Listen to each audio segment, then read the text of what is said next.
we have with us Mr. Nitin Vijay. Welcome to PWS World Vision. Thank you. So first of all, can you please brief us about yourself and your company? नमस्कार, मेरा नाम नितिन विजय है। मैं एक शिक्षक हूँ, शिक्षाविद कहलाता हूँ अपने आप को। और हमारी company science based competitive examination की तैयारी कराती है। करीब इस साल हमारे पास 51,000 बच्चे पढ़ रहे हैं और पिछले 16 वर्षों से हम निरंतर ये काम कर रहे हैं। मैं खुद भी IIT-BHU से ग्रेजुएटेड हूँ। करीब 2,500 लोग हमारी कंपनी में काम करते हैं और हमारा ध्येय सिर्फ और सिर्फ एक है कि कॉम्पिटिटिव एग्जामिनेशन जो कि साइंस बेस्ड हैं, उनको पढ़ाने के तरीके को और सरल कराया जाए ताकि ज़्यादा से ज़्यादा बच्चे select हो सके. So we really do not only focus on top ranks, we emphasize on more and more selections. So we believe that customization of education is possible using technology. That is our main aim and vision. So first of all, congratulations for this award. Thank you. क्या आप बता सकते हैं कि आप क्या feel कर रहे हैं और what this award means to you? Obviously it means a lot to me.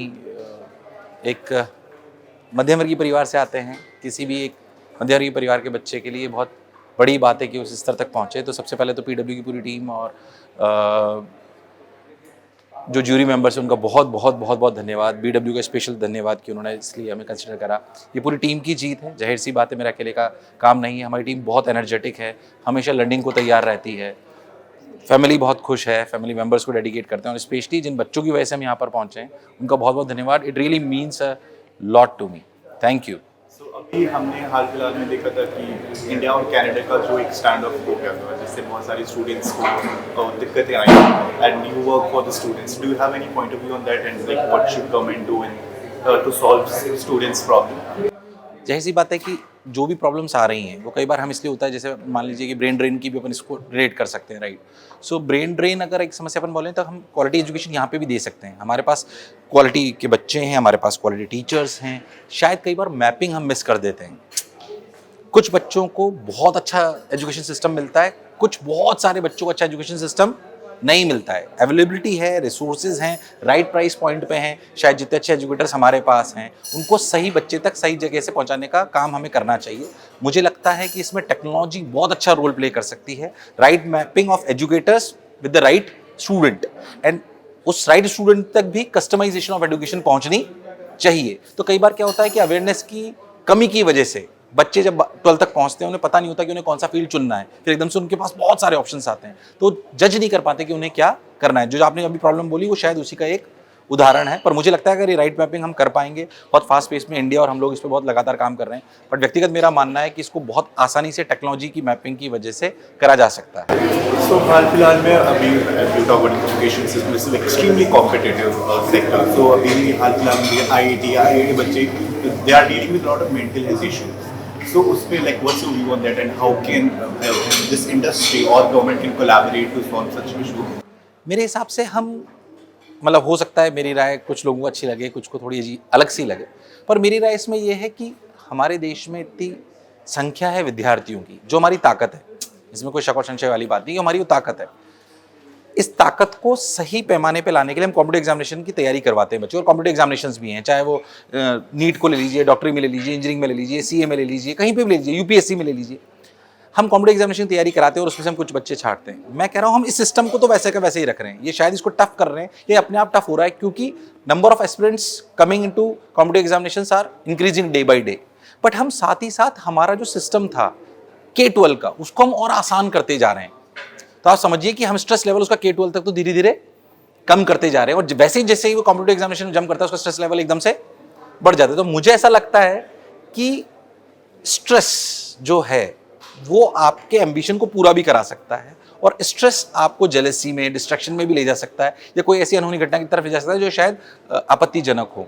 मैं कहता हूं उस स्ट्रेस का थोड़ा थोड़ा पैरामीटर शुरुआत से देते रहना चाहिए। वो हमारे बेसिकली K-12 एजुकेशन का एक थोड़ा थोड़ा पार्ट होना चाहिए, ऐसा मेरा व्यक्तिगत मत है। तो मेंटल हेल्थ इश्यूज जो है ऑब्वियसली बहुत बड़ा टॉपिक है, इसका सिर्फ एक पैरामीटर नहीं हो सकता। है मैं शिक्षाविद होने के नाते सिर्फ एक तरफ से देखता हूँ। जो साइकोलॉजिस्ट हैं उनका पैरामीटर थोड़े और अलग हैं कि कई बार हम मॉनिटरिंग नहीं कर पाते हैं, पेरेंटल प्रेशर है, पीयर प्रेशर है, उनको ये समझाना कि असली सफलता मेहनत में है, किसी भी एग्जामिनेशन को क्लियर करने में या सिर्फ किसी एक पर्टिकुलर जॉब को पाने में वो नहीं है।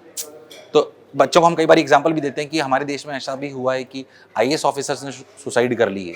जाहिर सी बात है ऐसा हुआ है, इसका मतलब वो सफल तो थे जीवन में, पर वो शायद खुश नहीं थे। तो हम बच्चों को एक ही बात बोलते हैं, जो व्यक्तिगत रूप से मैं मानता भी हूँ, कि अगर आपको असलियत में खुश रहना है तो आप में कर्तव्य का नहीं, अधिकार का नहीं, कर्तव्य का भाव होना चाहिए। आप में अधिकार का भाव होगा कि मुझे मिलना ही चाहिए, तो शायद आप खुश नहीं रह पाओगे। आप में कर्तव्य का भाव होना चाहिए कि अगर मैं पढ़ रहा हूँ तो मैं समाज को कैसे कंट्रीब्यूट करूँगा, परिवार को कैसे कंट्रीब्यूट करूँगा, देश को कैसे कंट्रीब्यूट करूँगा। अगर इस भावना से हम हमारे शिक्षा प्रणाली को चलाएंगे तो शायद हम बहुत अच्छा कर पाएंगे। हो सकता है मेरी बातें थोड़ी सी आप अन्य से बोल सकते हैं कि ज़्यादा एथिकल लग रही हूँ, बट अगर इस विचारधारा से चला जाएगा तो जरूर बदलाव आएगा। कुछ ऐसी एडवाइस जो आप यंग स्टूडेंट्स को देना चाह रहे हो जो अपना ग्रेजुएशन, हाई लेवल एजुकेशन सब कंप्लीट करके इंडस्ट्री में आ रहे हैं, to be a successful entrepreneur और एनीथिंग लाइक दैट? मैं ऐसा बोलना चाहता हूँ कि कई बार हमारे एंटरप्रेन्योर्स, ये मेरे साथ भी हुआ जब मैंने pass out from the college, तो ईमानदारी से बताऊँ तो मेरे ही सेक्टर में मेरे पास एक तरफ ऐसा था कि मैं साल के, शायद मैं फिगर्स कोट कर सकूँ, BW का प्लेटफॉर्म है, कि मैं I was earning more than 20 lakhs in 4th year.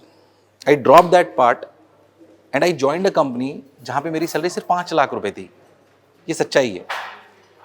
मैं आज दावे से बच्चों से बोल रहा हूँ, तब मैंने वो 5 लाख वाले से सुना क्योंकि मेरे लिए लर्निंग बहुत इंपॉर्टेंट थी। उस 5 लाख वाली जॉब में मुझे ज़्यादा लर्निंग मिल रही थी, एक्सपोजर ज़्यादा मिल रहा था।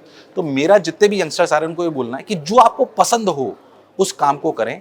हो सकता है शुरुआत में उसमें आपको मनी कम दिखाई दे, पर आप जीवन में खुश और सफल होना चाहते हैं तो वो करें जो आपको पसंद है। हो सकता है शुरुआती दौर में उसमें आपको पैसा कम लगे, पर मैं इतने दावे से इसलिए बोल पा रहा हूँ क्योंकि मैंने करा और शायद उसकी वजह से आज मैं बहुत खुश हूँ।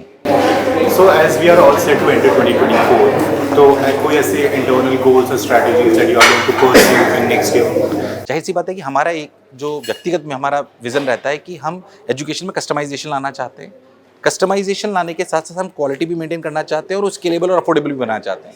सो हमने क्या करा है कि हजारों वर्षों में हम एक बात को छोड़ दिया है कि हम कस्टमाइजेशन भूल गए। आज से 5000 वर्ष पूर्व जब गुरुकुल परिपाटी चलती थी तो कस्टमाइजेशन था, गुरु जानता था बच्चा कौन है, उसकी क्या प्रणाली है। पर जैसे जैसे एजुकेशन स्केलेबल हुई, अफोर्डेबल हुई, तो हम कस्टमाइजेशन को भूल गए। तो हमारा एक ध्येय तो ये है कि वो स्केलेबिलिटी और अफोर्डेबिलिटी के साथ साथ कस्टमाइजेशन ऑफ एजुकेशन भी होना चाहिए। इसके लिए हमने बहुत बढ़िया मशीन लर्निंग और AI के टूल्स बना लिए हैं। हमने एक यूनिक ऑफ काइंड मशीन भी बनाई है जो बच्चे का कस्टमाइज होमवर्क रोज निकालती है। तो मुझे लगता है कि कस्टमाइजेशन जो है वो हमारा 2024 का मंत्र है और गोल है, ताकि हम हर बच्चे को उसके उच्चतम स्तर तक ले जा सकें। Thank you, thanks a lot.